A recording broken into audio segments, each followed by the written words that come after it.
Welcome to this week's update on raising roamers. We have been in our camper for 2 weeks now. So we moved into our camper back in September, but we were at my in-laws' house for a while we were dealing with truck issues. But we have our camper moved to the property in Arizona that we're working on, and we've been here for about 2 weeks. And needless to say, we've learned a lot in that time frame. And of course, we have not been here for 2 weeks straight because with Christmas and everything, we ended up flying home for a few days and coming back. So we were just in the process of kind of getting settled in, and then we already had to leave, and we just got back a couple days ago. Now, I'm not gonna lie, the first week here was really rough, and we were finally starting to see some good things come of it right before we left to go back home.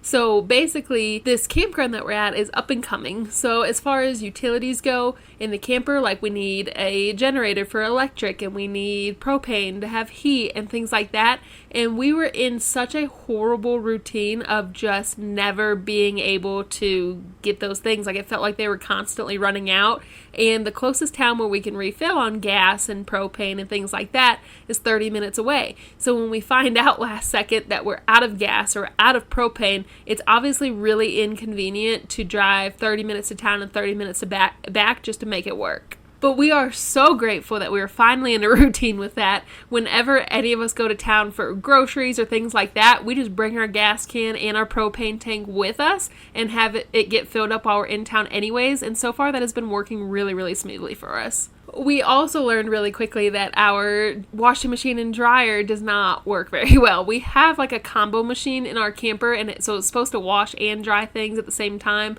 One, it just didn't work. The clothes felt horrible when they got out of there.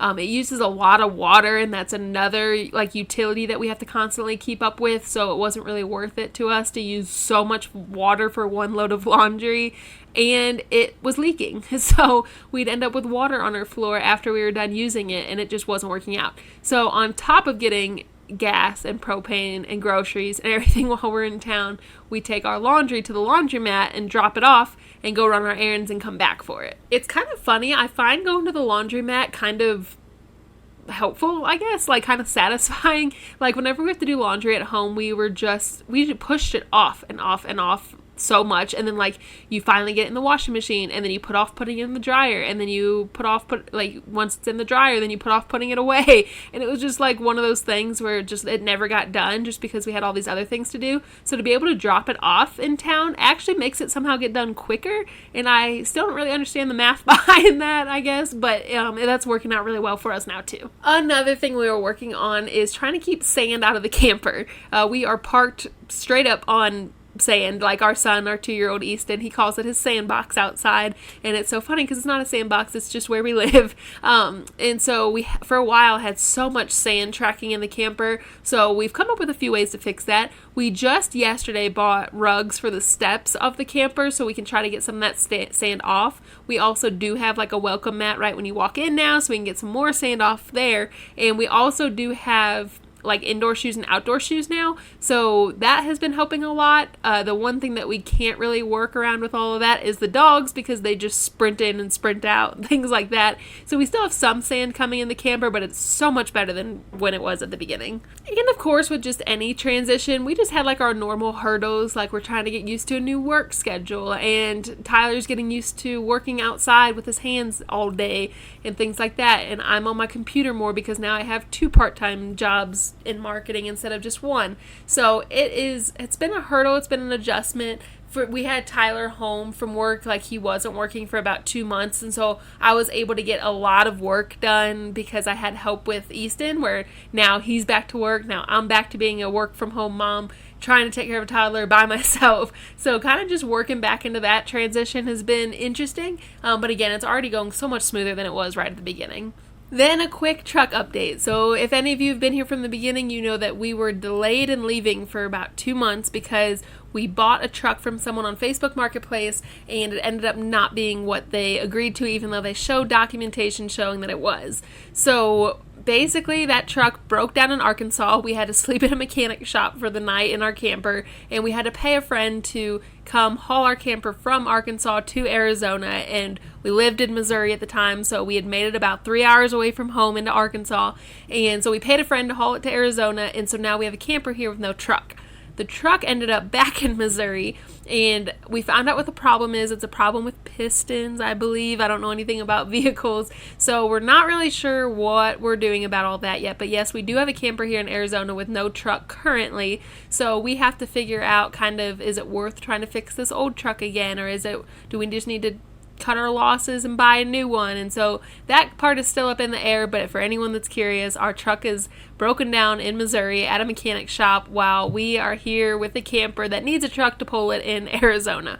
But luckily, the campground that we're at, they do have like a work truck that we use for like work tasks. So if we ever need to like re-level our camper or anything like that, we do have access to a truck. It's just not our truck.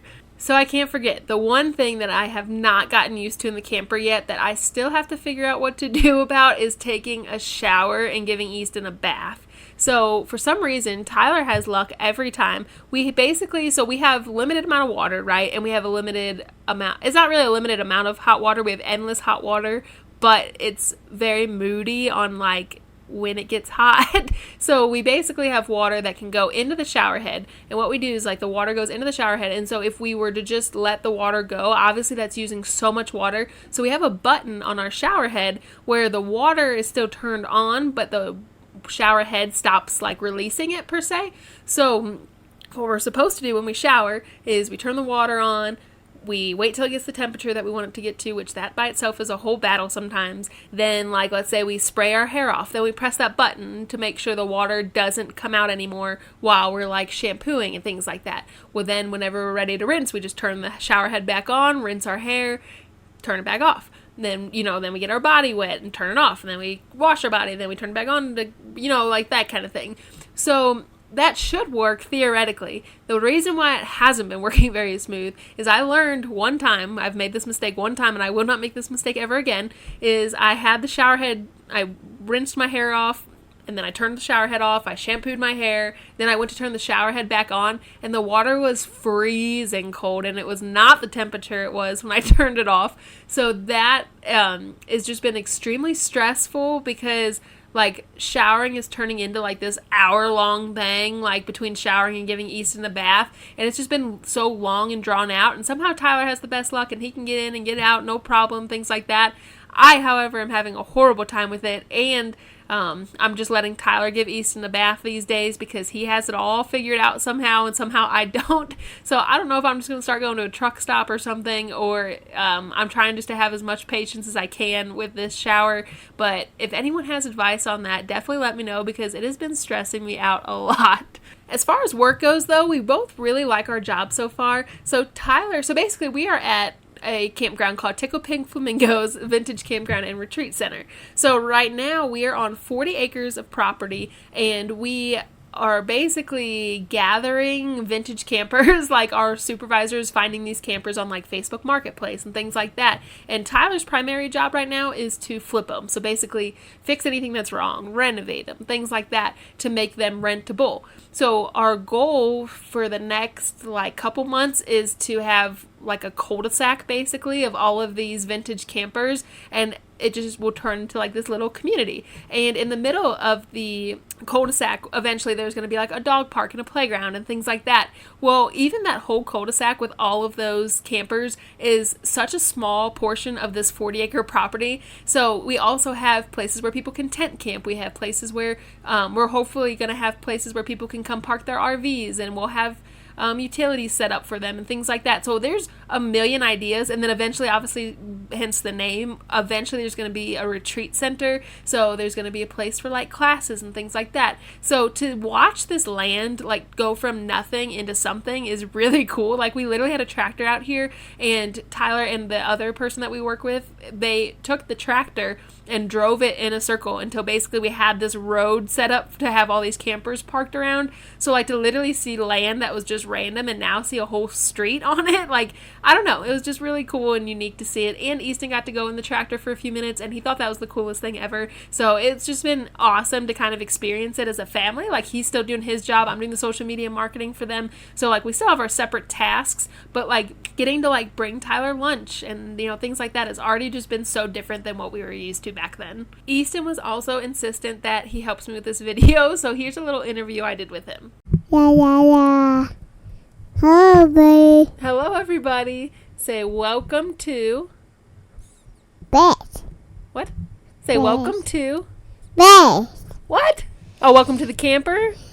Good job. That's so nice. Say welcome to Raising Roamers. What he does. Good. Hi.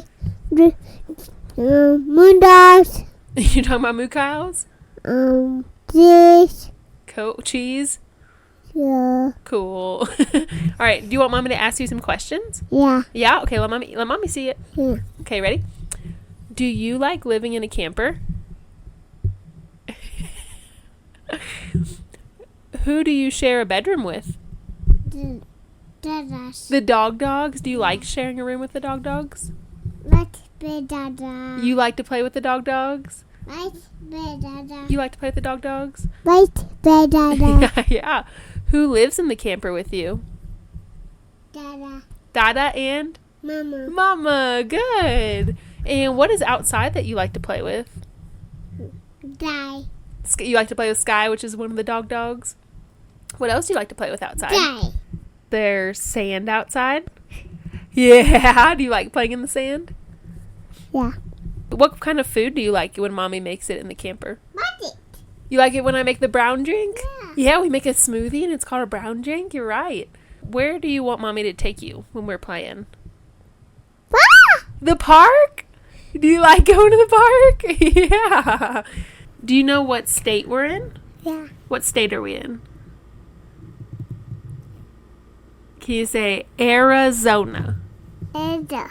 Good. Do you like living in Arizona? Yeah. Hey, will you kiss?